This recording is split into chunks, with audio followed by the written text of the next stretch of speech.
অনেক দিন আগের কথা। সবুজ পাহাড়ের কোলে ছিল এক ছোট্ট গ্রাম, নাম তার মায়াপুর। সেই গ্রামে আরিন নামের এক সাহসী ছেলে তার ছোট বোন লুনাকে নিয়ে থাকতো। লুনা ছিল খুব হাসি খুশি, কিন্তু হঠাৎ এক অদ্ভুত অসুখে তার সব হাসি মিলিয়ে গেল। দিন দিন সে দুর্বল হয়ে পড়তে লাগলো, আর গ্রামের কোনো বৈদ্যই তার অসুখ সারাতে পারে না। একদিন সন্ধ্যায় আরিন মন খারাপ করে নদীর ধারে বসেছিল।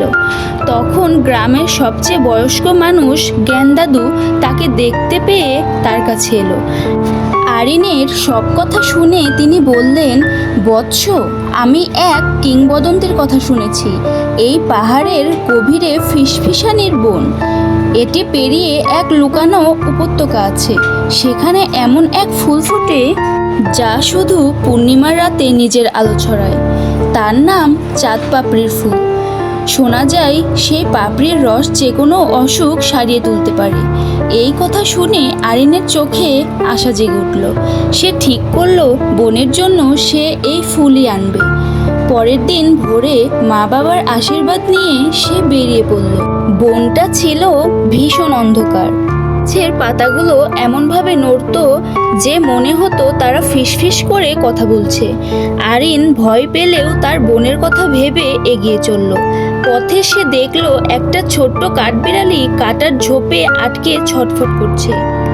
আরিন নিজের সব ভয় ভুলে সাবধানে কাঠবিড়ালিটিকে উদ্ধার করলো।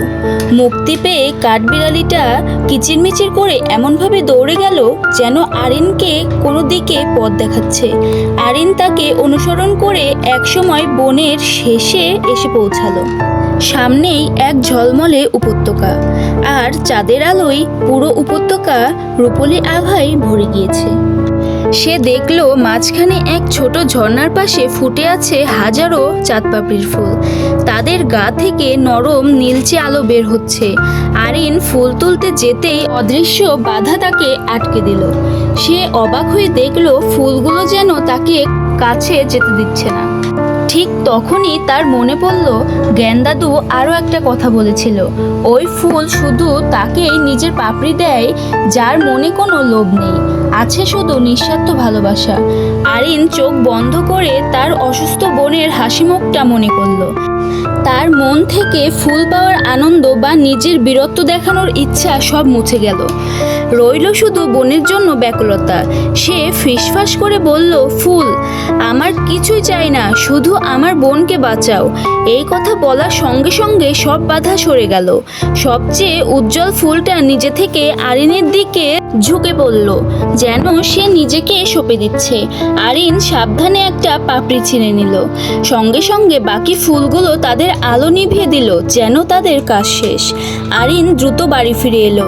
সেই পাপড়িটির এক গ্লাস জলে মেশাতেই জলটা চাঁদের আলোর মতো উজ্জ্বল হয়ে উঠল।